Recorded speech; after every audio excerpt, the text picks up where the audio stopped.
going. Yeah, it's going like a Tuesday. Going like a Tuesday. I am oh that's interesting. I open my browser and you know how they give you little news feeds.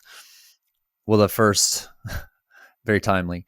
The first article is from Geeky Gadgets and it's how to build an autonomous AI research agent running 24/7.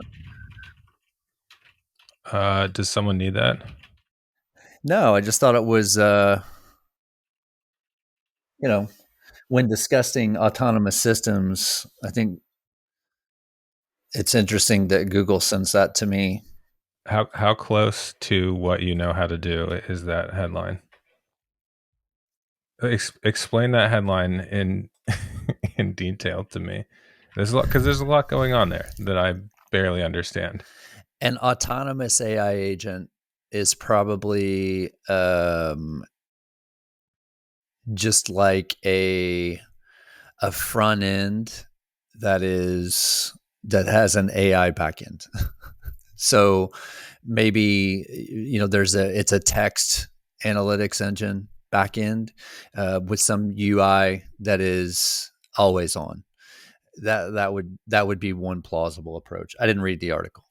What would I use an AI agent for if I had one? You could use it as if you're a travel company, you could use it as a means for satisfying some percentage of entry level business. So if someone's looking to book a vacation, you could have a 24/7 agent that takes the preliminary information, gives them some options to choose from based on their selections, feeds that into an actual person, or you could have an AI powered agent that does the vast majority of that. I think that the article that you had suggested to you might have been written by an AI. Here's my rationale. I found it, I clicked through to it, and it is a written version of a YouTube video by somebody else who isn't the author. And the YouTube video cover image is a humanoid robot with a realistic face and I hands, see it. a person who I don't know pointing fingers at a very flashy up and to the right graph, and a literal stack of money, not a that figurative stack of money. that whole picture to me is the face of Money. AI today, and it's one very small standard deviation from as seen on TV. Or How many AI systems do I need to sorry, hold on. I'm getting confused here. How many autonomous systems do I need to build to become very rich? just one good one. Do you have any advice on how to do that right now? Is that realistic? If I even ask you, how can I use an autonomous agent, an autonomous system to get rich? I mean, am I already doing this and it's the source of my current bounty? Am I asking the wrong questions? Why are we here? What does it all mean? I think the big low hanging, not low hanging because it's not easy to execute, but I think there's a business model that has boundless, endless potential, and it's turning all of a company's knowledge into a chatbot, and especially for industrial companies with, as we talked about a couple weeks back, that have, in terms of knowledge transfer, turning turning all of these peripheral systems that have pieces and parts of knowledge that are important for how to run a business or run an operation. I think using generative to aggregate those, or sort of assimilate those disparate data sources into a usable framework. Generative's great for that, and there there are way more use cases than there are people that can execute those today. Is there any way to build an autonomous system with more or less disorganized or non-centrally organized or non-centrally orchestrated data at its core? Meaning, if I write software and there's no, like, I haven't commented anywhere in my software and it's not documented, I just wrote it and it works. Or if I have a list of customers and I have exchanged emails with the customers, but I don't have a customer list per se, or I have multiple customer lists that haven't been in any way consolidated. Is it still possible to build an autonomous system off of existing in situ messy data, or is step one got to be you clean it up? Sure. The challenge is you have to have some way to label the data, and that is also it's the dirty work of AI that I think there are microservices waiting to have business models built around them, like labeling unlabeled data for that exact scenario. So how do you label from disparate systems? How do you label data so that you can train or fine tune a foundational model for a generative workflow? Okay, I have a specific example. Work through this with me. My email inbox has 444 unread messages in it. My inbox overall has, I don't know, probably 10,000 emails in it, something like that. I don't really know.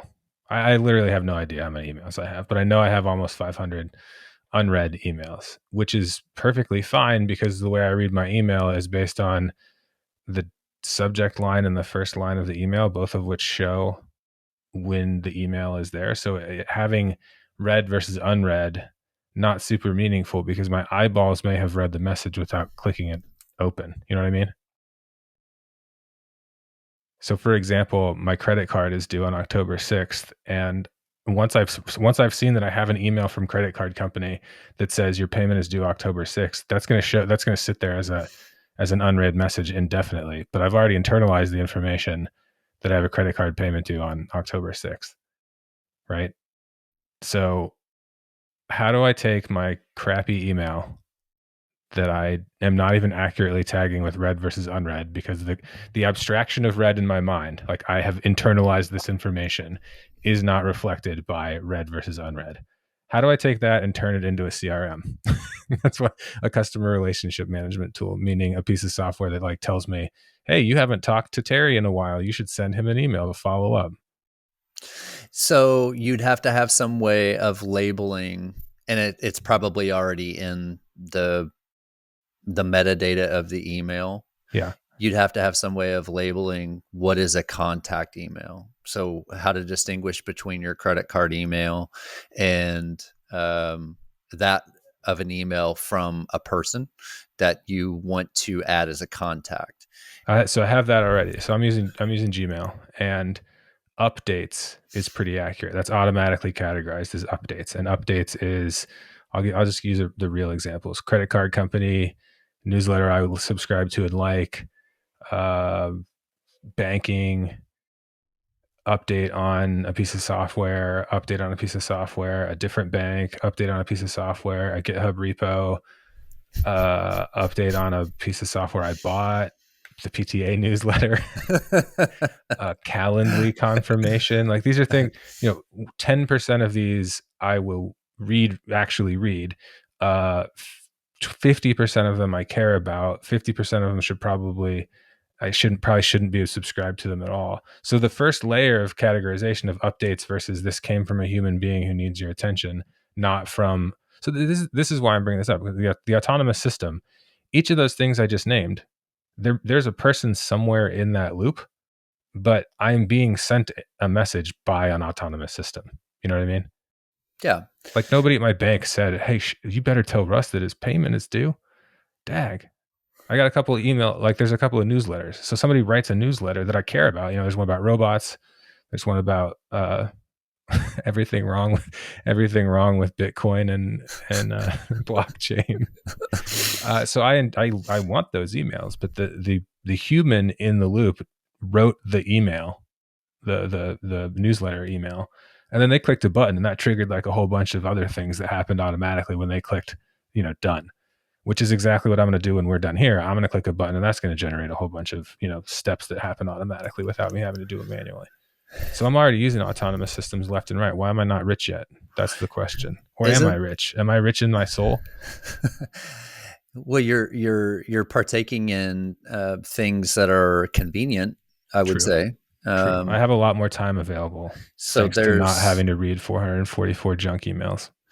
that was a that was an interesting article I read, or part of a book sometime back, and I can't remember the book, but it was basically a discussion about how GDP and you know economic metrics don't take into account the advances in quality time that conveniences have afforded us. So like just hard economic metrics don't take into account time saved from conveniences from exactly the type of thing you described. I don't know how I feel about that, but That is a wide that's a wide area of study actually. So it's you may have read it in the book. A lot of it originates back to John Maynard Keynes saying that this was in the early it was like the 1930s. He postulated that in the future, work would become more productive and more energy and time would be spent on leisure. We wouldn't have a 40-hour work week or a 50-hour work week or whatever. We'd all be just sort of like getting our jobs done in X amount of time uh, based on obvious, predictable trends in productivity, and this would lead to dramatically reduced working hours, which sort of smashed into two things. Number one, people like to get more stuff. so, so, so whether that's literal items or medicine or longer lives or trips to the islands, it turns out that when you have more free time available, the thing you want to do with that free time is get more stuff. So you keep working. Number one, and number two, it also crashed into just inertia and convention. Turns out that once people were the 40-hour work week is about 100 years old, and turns out most people are pretty okay with a 40-hour work week in the end, as it turns out. oh, that's its own session. Yeah. I some folks that I really respect. I know we both appreciate the All In podcast, and um, all four of them recently did some event or something where they were talking about, and I agree with this notion that you don't become excellent at anything without devoting considerable time to it. And their point was is you can't expect to be successful if you're not willing to work long hours. And they weren't talking about 40-hour work weeks, they were talking 50, 60, 70-hour work weeks. Well, And you got to get that grind on, or else you'll never be successful. so where that uh, you have you have that is one end of the spectrum. And then I keep referencing Talib. I don't know why. But then Talib is, talks about flaneuring and the ability to work when you want and take naps. I'm sure he's gone through periods in his life to get where he's gotten, where he's worked according to that 60, 70 hour a week model. Would you But call it flaneuring? Flaneuring, and it's his term. I think maybe it's a proper term. I don't know, but I think it's his term, and it's basically it's a concept of just walking around aimlessly, observing around you with no intent. So just through I picture a Mediterranean city or wherever you are, just meandering with no intent. Sort of taking in what's around you. It's a real term that he did not invent. It's Okay. Le French. Le French. Well, I assumed. It was originally used to describe well-to-do French men who would stroll city streets in the 19th century. The intention was simply to observe and appreciate.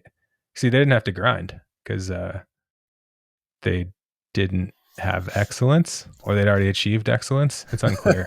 Maybe they'd automated so much of their life Yeah. that they didn't need Or they to. had the people that they wanted to let eat cake, les peasants were doing all the work and they could flinner.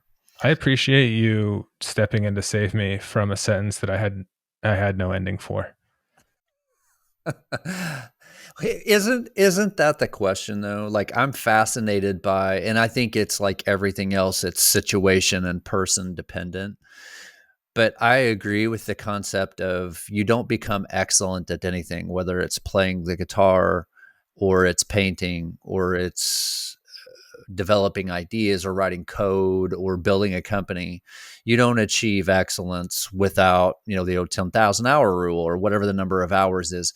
The concept being you don't become excellent at something without sacrificing and dedicating significant amounts of your time to it.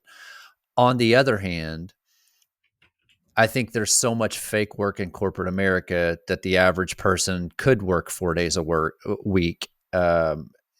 Just, I think it depends on what the person's trying to do. If you're trying to build an AI startup, or you're trying to launch rockets to Mars, or build electric cars, or whatever it is that you're trying to do, I think it's situation dependent. But all of the points are valid. There are multiple truths.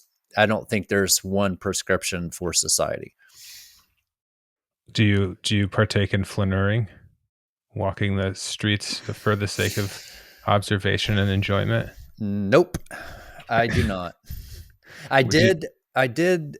I took a vacation by myself last year overseas, and I did a lot of that there. But in my daily life, no.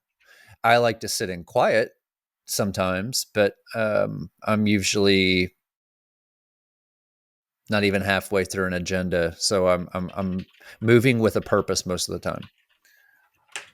I am trying to move with less purpose. It's healthy. I think it's healthy, but I also think we're built to find meaning in what we do. Well, And that's clearly true. I think I want to be I've mentioned this before. I want to be excellent at whatever I do. So for me that's a balance. Now I've found that I can be excellent and not have to do I found that I have to be, when I first started in a recent role building an AI program, I had to work 60, 70 hours a week. And that was for a long time. But then you reach a certain point where it's a bit of a steady state, and that's not necessary any longer. So I subscribe to the notion that to be excellent at something, you have to commit considerable amount of time to it. But I also don't think that that's healthy to do that long term in your life. And there are benefits to prioritizing uh, Flaneuring. What if you? So I want to tie this back to autonomous systems. So I want to. This is the thing I struggle with a lot. Is I want to build autonomous systems all the time, and the most frustrating part of autonomous systems is knowing how long it's going to take me to build the system versus how much time it's going to save me. That's the part I hate the most. And you shouldn't undertake it unless you can define that. There's a lot of things I just don't do. Well, okay, so first of all, in the universe, this is obvious, but it's worth pointing out in the context of being excellent. Most things you're not going to do. For sure. Obvious, right? But well, it should be, but that's You're not where going to do most things. It's hard for a brain to grasp this, but most things you're not going to do. I don't yeah. think this is novel that I'm saying this, and it is shockingly obvious. However, I find that it's worth repeating from time to time that I'm not going to do most things. Also, to tie this back to this one autonomous system that lives in my house and I have to take to school each day, that autonomous system, my 7-year-old, he'll like be surprised that I don't know a thing. And the first or second time, he gave me a lot of attitude about it too, which presumably it's my fault that he's giving me attitude because he's my genetic material incarnate. So it's probably my fault. But when he griefs me about not knowing stuff, I just said, the things I don't know are infinite, and the things that I do know are functionally zero. I know nothing. In the grand scheme of all the things I could For know, sure. I don't know any of it. That's what's interesting about folks that are so certain of positions that It's like again, I go back to Newtonian physics, which how how could you question that for 500 years? But then you could. And I go back to how are folks so, we wrestle down just a fragment of something that we know today and think that we've figured something out. I it's That's really been a freeing concept for me, that we don't know anything. We have ideas of things that we've wrestled down for this point in time, but that's constantly changing. What Let me about? ask you. Well, hold on. This is my last question, and then we can switch sides. My last question is, well, so I'll treat this as both contextualized as talking about excellence and the time it takes to achieve excellence, but also back to my question about knowing whether it's worth it to build an autonomous, like it doesn't even have to be autonomous, but whether it's worth it to build a system, or whether the building of the system is going to take you longer than doing the task. You know what I mean? Yeah. Like building a washing machine for your clothes is worthwhile because you're going to have to wash your clothes every time they get dirty. Building a washing machine for washing off a disposable paper napkin is not really worthwhile because the paper will disintegrate after one wash, right? Like non-extreme examples of this are where it gets difficult. So like what about the pursuit? I mean, what if there is no such thing as a state of excellence? It just doesn't exist.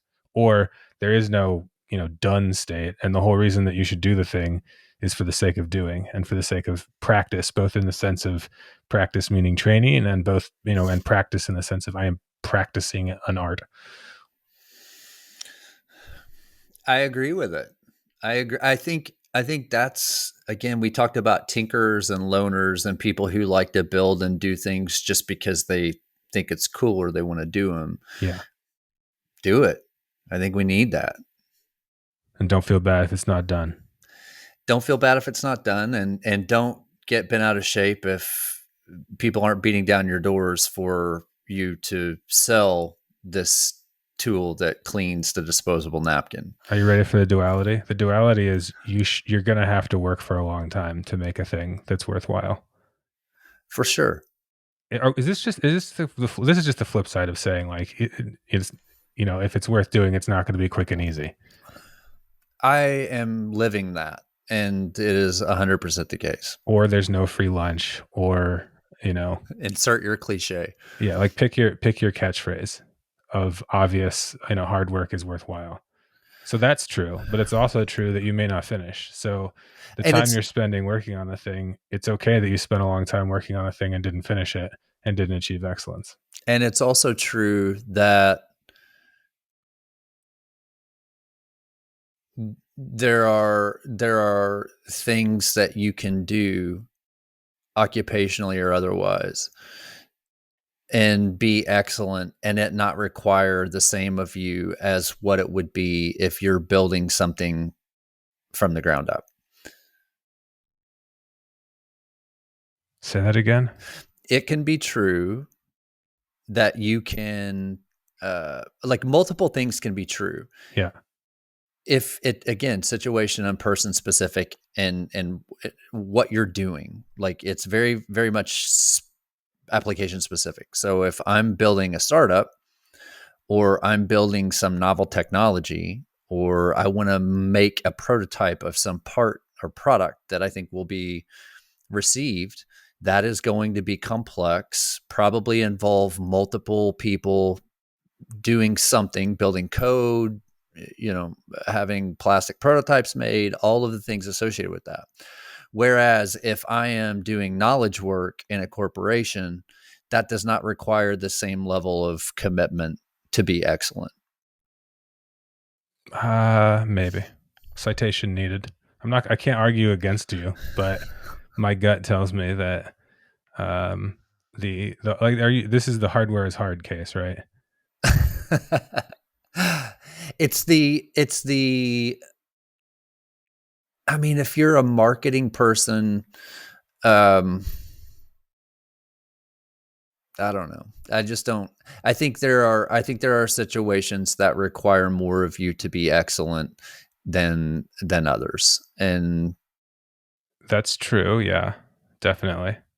I'm not sure that those situations are necessarily affiliated or associated with, physical production of good. This is an unpopular opinion among people that are anywhere near industrial manufacturing spaces. But you hear the argument that a physical product or physical goods are inherently more valuable, or they add more to society because they exist, which I think is not true, right? So the argument there is a financial derivative product is inherently, less worthy, or is very difficult to measure to the same degree as uh, a manufactured product. So here's a question. This is a philosophical question for you. Yeah. What has been more impactful? Name one piece of software that has been as impactful as a coal-fired power plant.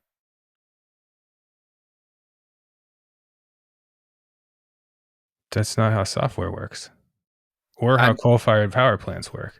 I'm saying as measures of utilitarian value for The society. internet has been more impactful than coal-fired power plants. How so? Number of people that touched the coal-fired the number of people who have benefited from the internet is higher than from coal-fired power plants.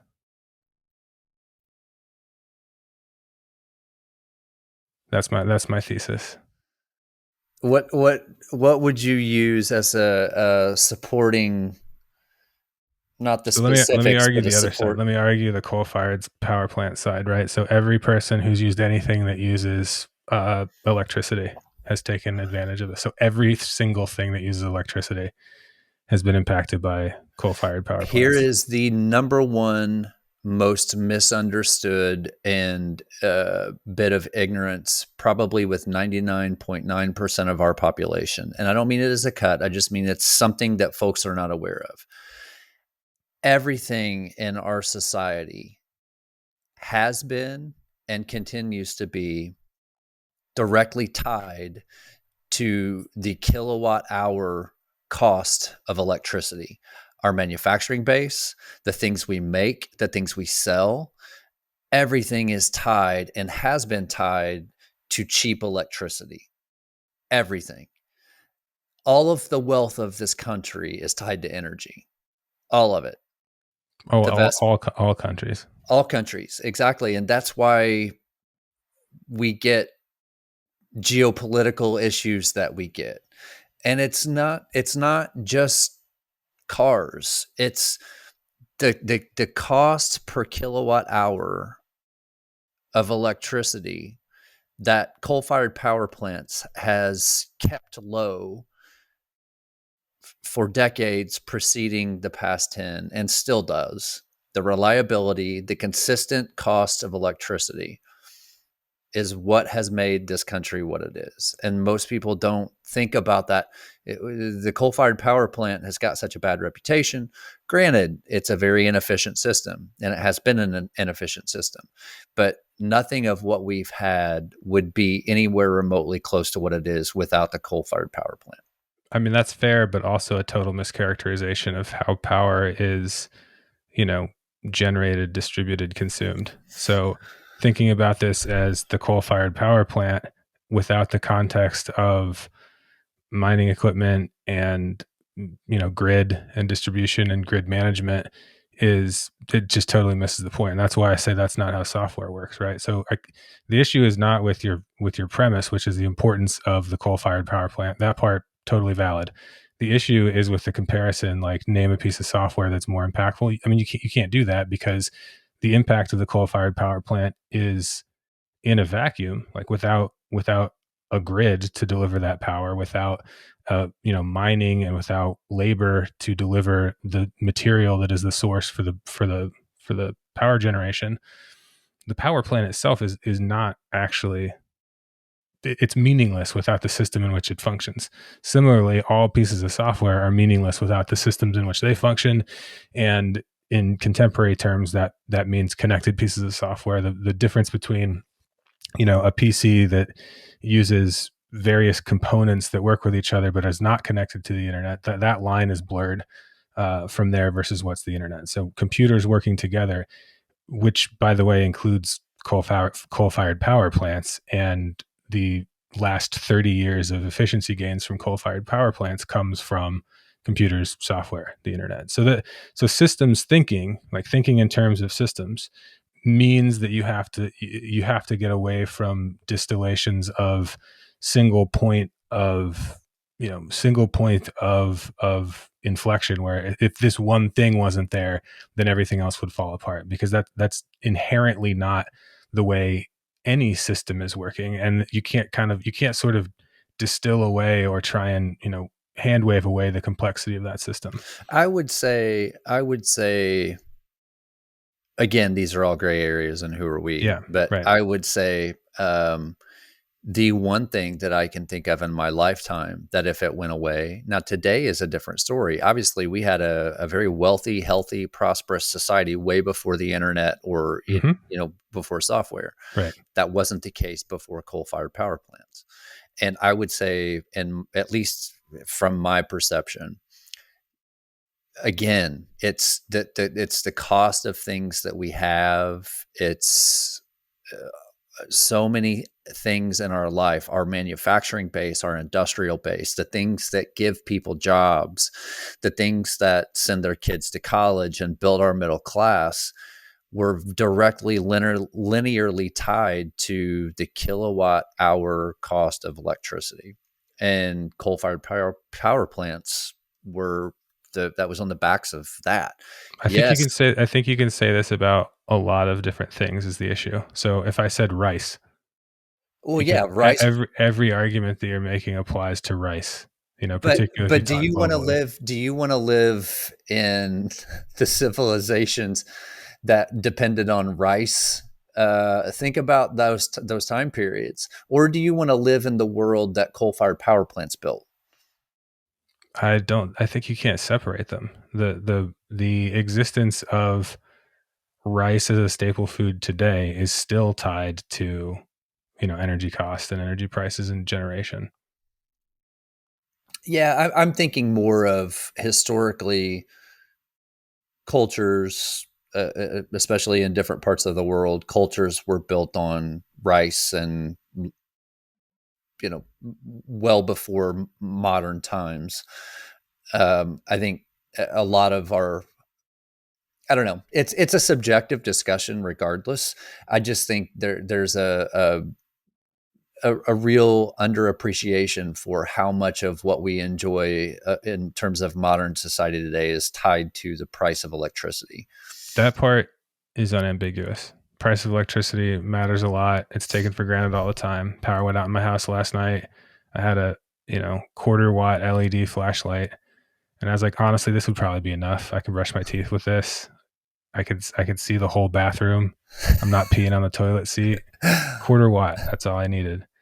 Meanwhile, like most of the day, I've got like how many watts of lighting, Yeah. artificial lighting, just turned on for the reasons of mood and ambiance and to see what I'm doing. It's really not necessary. Yeah, I think crime and so many things are impacted by um, electricity and the affordability of electricity, more appropriately, the affordability of electricity.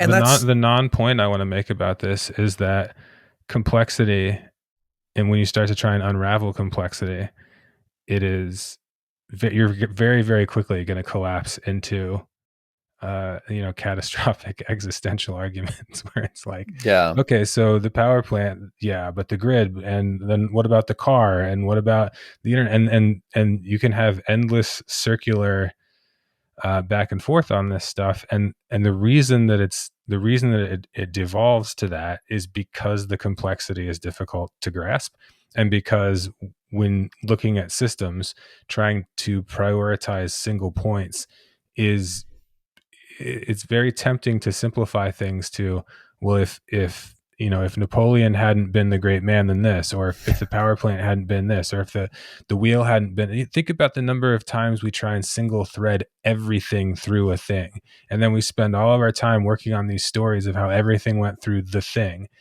and that's not that's not systemic, and that's not systems thinking, and that's not reflective of actual systems. That's simplification, and that's modeling down to something that's easier to grasp than a system, and that's storytelling. And it is critical that those things be done, because otherwise, no one person's mind can kind of like grasp all of humanity across time and space all at once, right? That's just too big a concept. So we tell stories, and we create heroes, and we create mythology, and these things are important for trying to tame down or distill down from the complexity and the purpose down to what's something I can do right now. Well, if right now, everything comes down to energy, I should be grateful about the fact that I have plentiful energy, and I should be more thoughtful about how I consume the energy, and I should be, being a little bit of a prepper to make sure if I lose that at some point, on one side I've got myself used to where I can shave with a half-watt flashlight, and then on the other side, like get a generator, or like have a plan, or like know what you can do when that thing that you've silently and unconsciously become dependent upon. How do you break that dependence of the thing that you weren't even aware that you were dependent on? We were not talking about energy. I don't know how this has come up. Autonomous systems. Yeah, I did see where Microsoft is hiring um, a lot of intellectual firepower and engineering firepower to build reactors for their data centers, um, which I found that really interesting.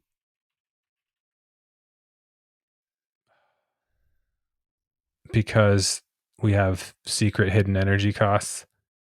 No, Is this because and again, this is not a value assessment, but I think I think it's a to each, it's to people smarter than me to determine that it does or doesn't make sense. But renewals are becoming an increasingly large part of our energy mix, and the reliability is not the same.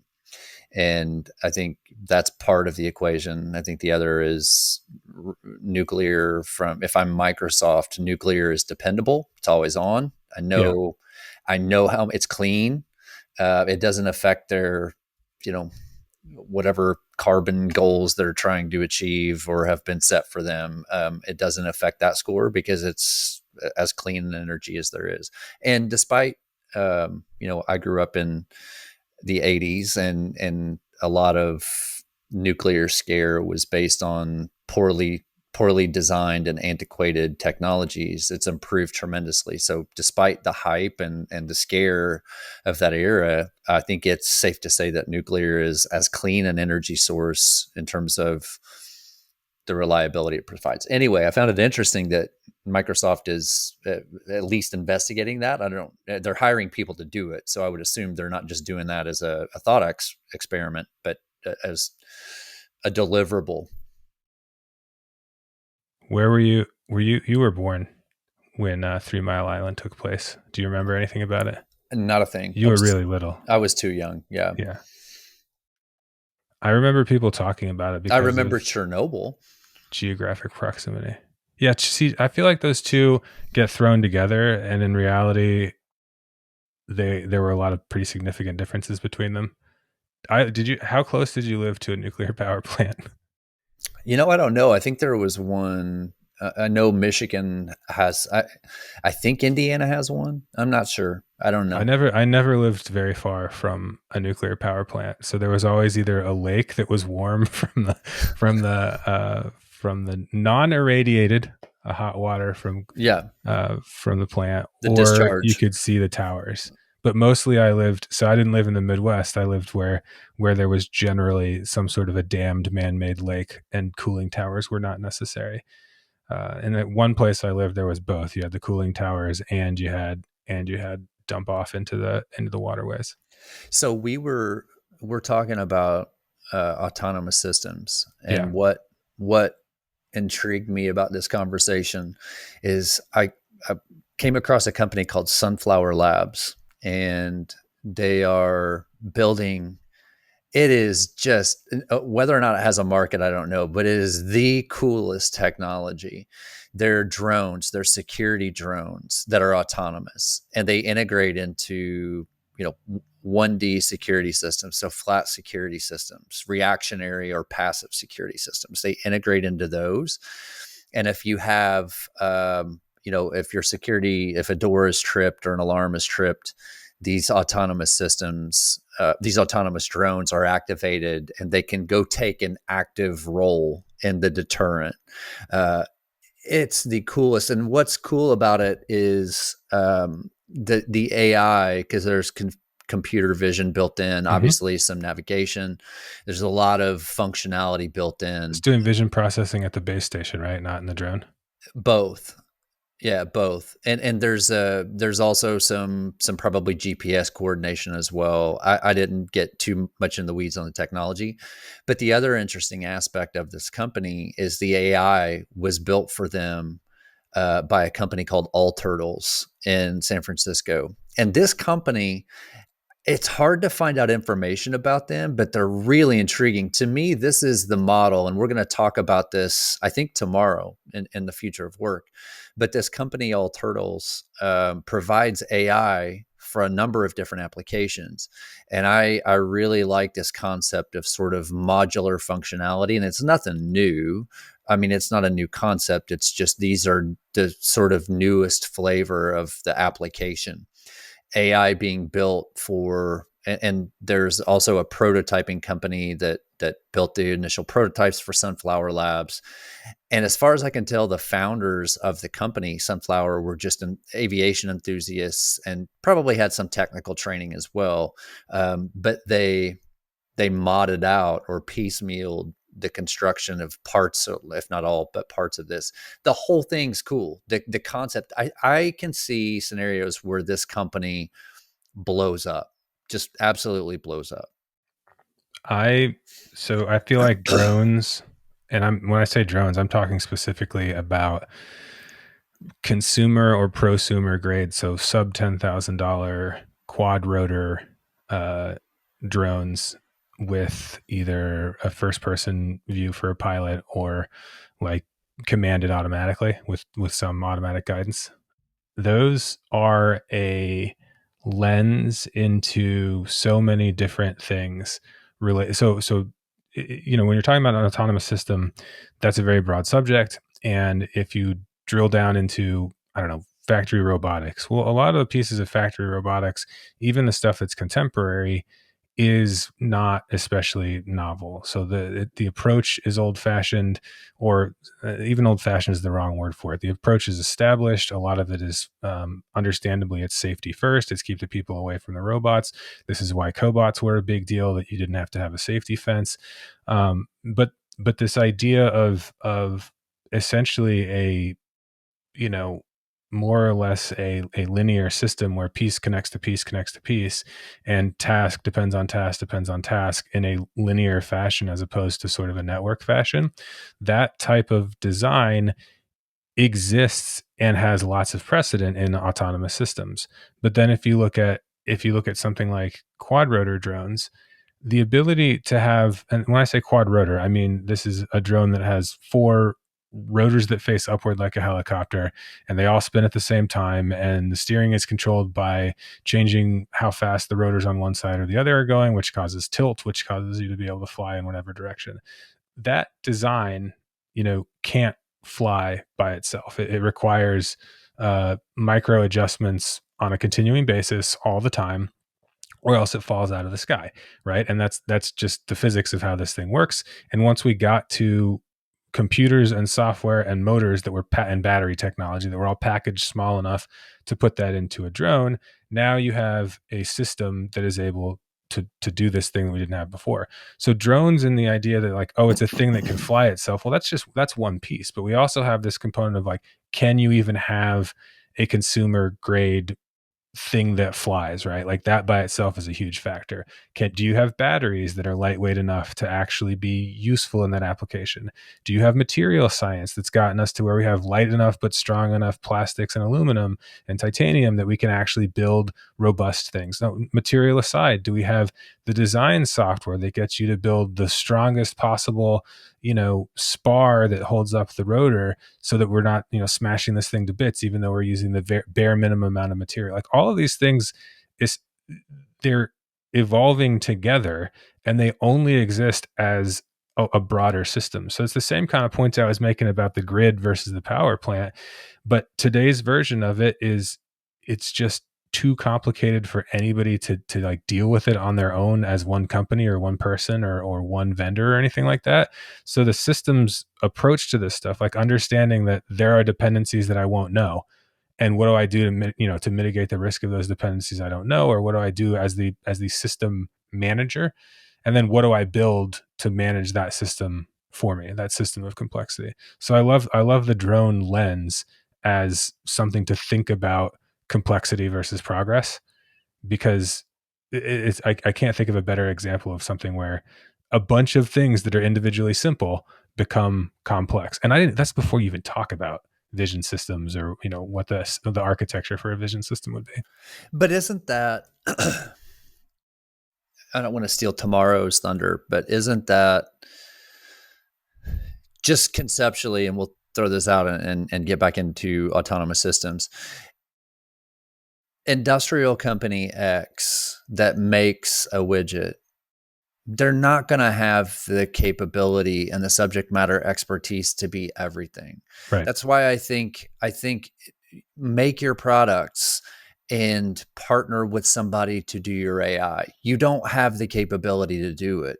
And that's why I'm, I question the, like, what's the direction of some of these folks? Like, how are you strategically rationalizing or justifying, we are a widget company, we've been a widget company for decades, now we're also going to execute AI at scale? Who's coming to that conclusion? And where are the voices of rationality saying no?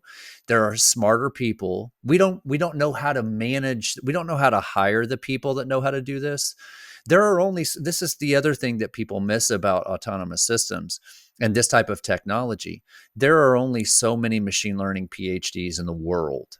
In the Yeah, world. I was going to ask, like, what's the It's like how 20. many Go how ahead. many how many years since AI has come out of the laboratory?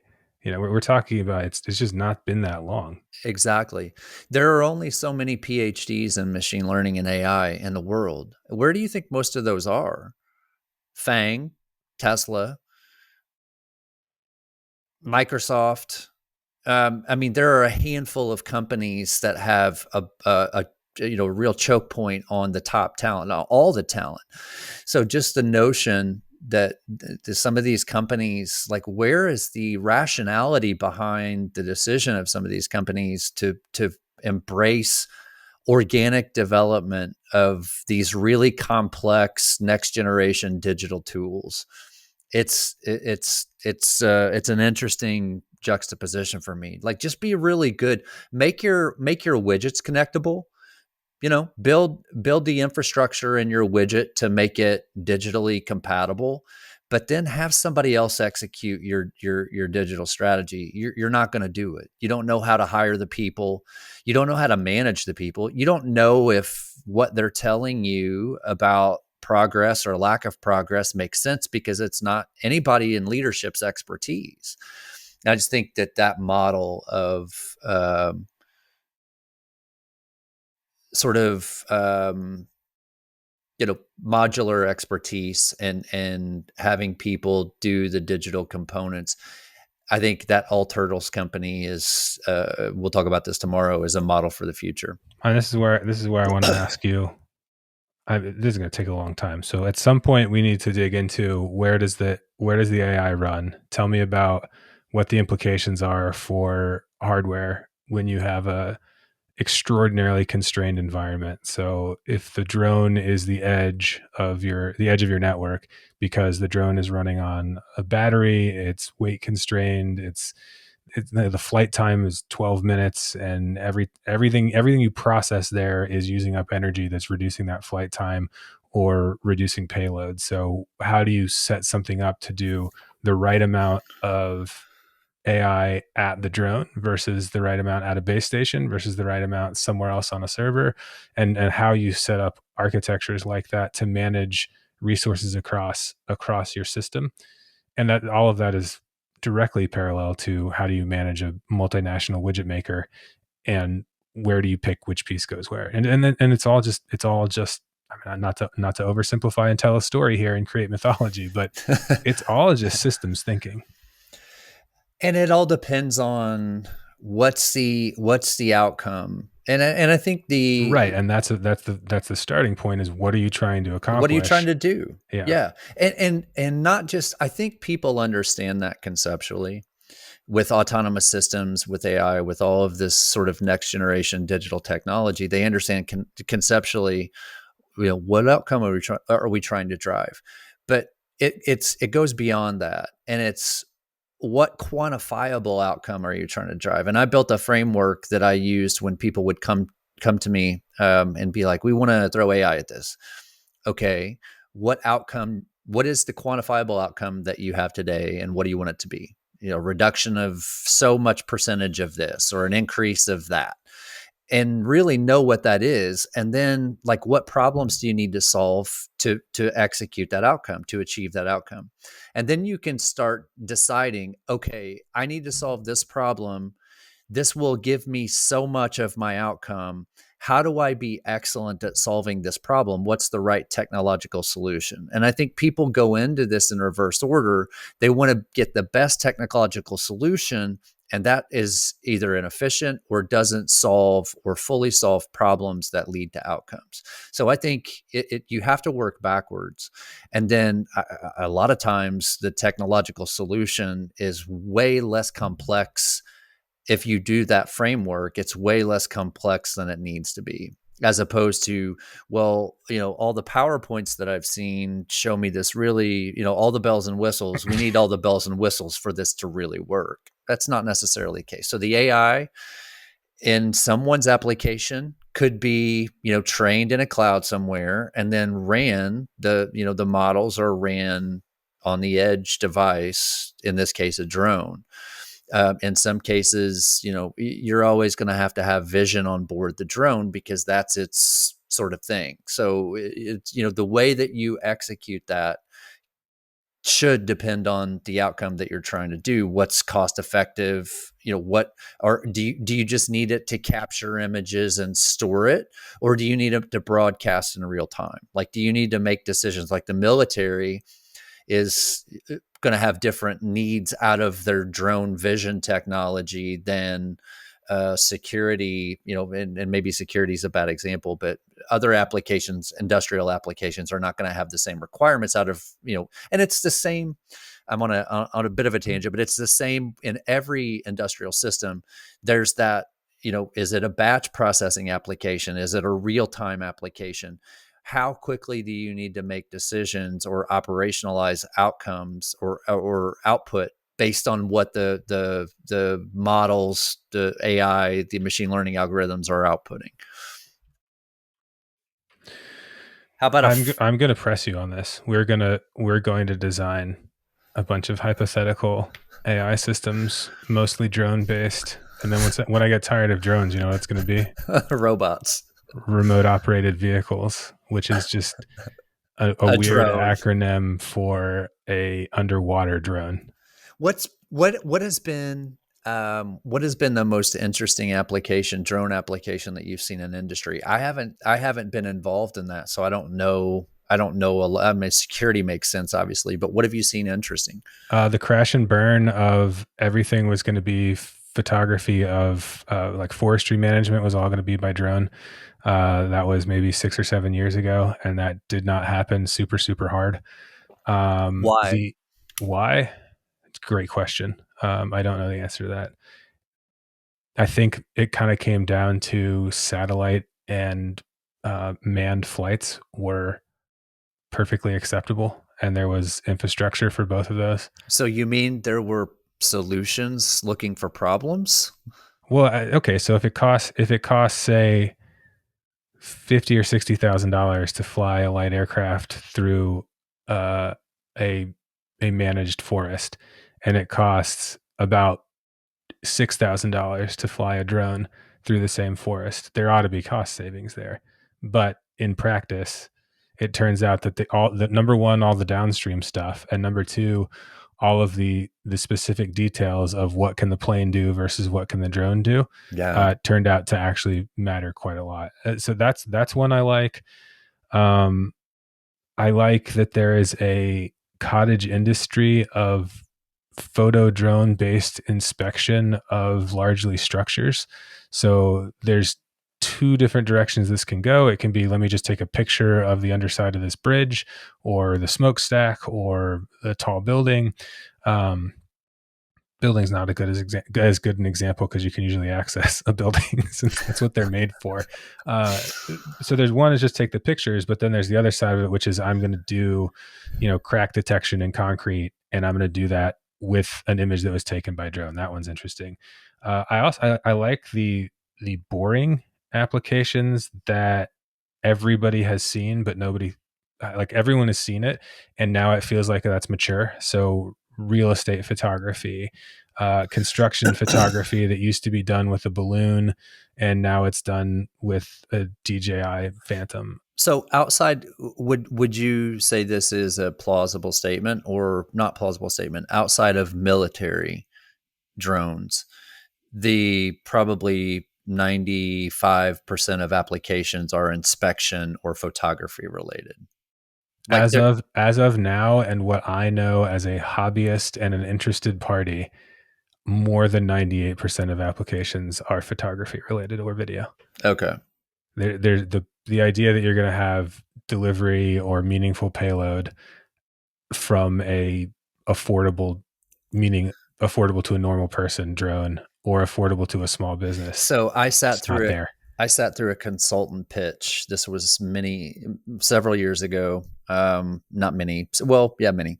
That was talking about the future of the automotive industry.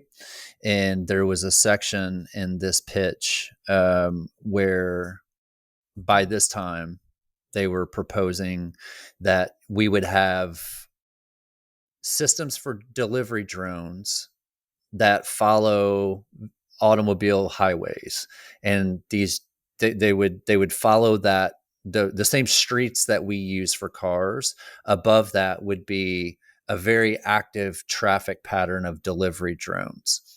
And do you I that I This is don't a perfect candidate for Rodney Brooks future predictions and also future evaluation of those predictions. It's not whether Rodney Brooks, roboticist extraordinaire, gets the right guess.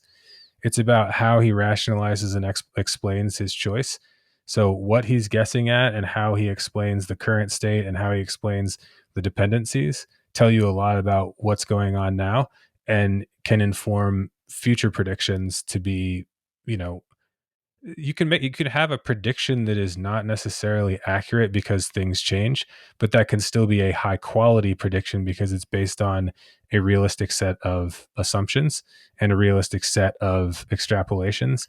And so a realistic prediction as of, now could potentially be realistic but also wildly wrong. So I my first principle for any of these predictions is, are they basing is it based on the scalability of AI?